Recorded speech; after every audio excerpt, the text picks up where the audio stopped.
Welcome to our channel Labandula Ramamurthy world teacher. పద్యకావ్యాలు రాయడంలో గొప్పవాడు కాళిదాస మహాకవి. గద్య కావ్యాలు రాయడంలో గొప్పవాడు బాణభట్టు అనేటువంటి కవి. ఆయన కాదంబరి అనేటువంటి దాన్ని రాశాడు. ఆ కాదంబరి నుండి తీసుకోబడినటువంటిది కపింజలోపదేశ, కపింజలుని యొక్క ఉపదేశం అనేటువంటి పాఠ్యభాగం. The present lesson Kapinjalopadesha is an extract from the Kadambari written by Banabhatta. In this lesson, Kapinjala was the advice to his friend Pundarika, who developed lesson towards Mahasweta is described beautifully. Gauri హంసుడు అనేటువంటి వాళ్ళకి, గంధర్వ కన్యలకి వాళ్ళకి జన్మించినటువంటి స్త్రీ మహాశ్వేత, అతిలోక సౌందర్యవతి. ఈ హంసుడు రాజకులం వాళ్ళందరూ కూడా స్నానాలు చేయడానికని అచ్చోద అనేటువంటి సరస్సు నిర్మించాడు. తల్లి బిడ్డ అంటే గౌరీ మహాశ్వేత ఇద్దరూ కూడా అచ్చోర సరస్సులో స్నానం చేసి బయటకు వచ్చారు. ఈ అమ్మాయి ఒక సుగంధభరితమైన పుష్పం సువాసనను చూసింది. ఇంకంతే, అదే దారి వెంట మొదలుపెట్టింది. ఎక్కడికి వెళ్ళింది, అసలు ఏం జరిగింది అనేటువంటిది ఒకసారి ఆలోచిద్దాం. Gauri and king Mahasweta Hamsa had a beautiful girl named Mahasweta. They spent her childhood pleasantly without any difficulties. ఎటువంటి కష్టాలు తెలియకుండా పెరిగిన అమ్మాయి. Once she went to the Atshoda Saras along with her mother to take bath. There she saw a handsome young sage Pundarika love with him. పుండరీకుడు అనేటువంటి మహర్షిని చూసింది. ఇంకంతే, అతని యొక్క ప్రేమలో పడిపోయింది అమ్మాయి. Kapinjala came to there with collected flowers for the worship of the god. దేవుడికి పూజలు చేయడానికని ఈ పుండరీకుడు యొక్క మిత్రుడు అయినటువంటి కపింజలుడు అనే అతను వచ్చాడు. చూస్తున్నాడు అనమాట. ఇద్దరు ఒకరినొకరు చూసుకుంటూ కూర్చున్నారు. ప్రేమ పిచ్చిలో పడిపోయారు ఇద్దరు కూడా. అప్పుడు చెప్తున్నాడు ఆయన, O friend Pundarika, this path is not the suitable to you. ఇది నీకు సరైనటువంటి పద్ధతి కానే కాదు. This the done the unwised people, sages have courage as their wealth. ధైర్యధనాహి సాధవ. సాధువులు అంటే ఎవరనుకున్నావు?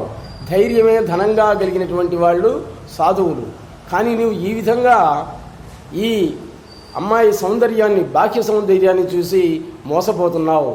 చేతిలో ఉన్నటువంటి రుద్రాక్షమాల కూడా కింద పడిపోయింది, దాన్ని కూడా గమనించలేకపోయావు. ఇది నీకు సరైనటువంటి పద్ధతి కాదు. పైగా మన ఆశ్రమానికి ఎంతోమంది వచ్చారు, ఈ అమ్మాయినే చూసి ఎందుకని మోహించావు? నీ మనస్సు ఈ విధంగా ఎందుకని నిమగ్నం అయిపోయింది అని అడుగుతున్నాడు. What you are the doing is not good. ఇది నీకు సరైన పద్ధతి కాదు. Why cannot do you control your mind. నీ మైండ్ని, నీ మనసుని నువ్వు కంట్రోల్ చేసుకోలేకపోతున్నావు. Which is the disturb the common man. సామాన్య మానవులైనట్లయితే మన్మథ బాధలకు లోనై స్త్రీ సౌందర్యాది దాసుడై మరణిస్తారు. కానీ మనం ఎవరిమి? సాధువులం, తపస్సు చేసుకుంటూ ఉండేటువంటి మునీశ్వరులం. There are the lessons taught by your studies, achieved the renunciation, your the presence and your designs the nature wanted in your absence the worldly pleasure, your wisdom and experience the out into fruitlessness now. Your wisdom and experience are useless now. Your culture is the meaning. కాబట్టి ఈ యొక్క ధైర్యధనాకి సాధవ, నిరర్ధక సంస్కార.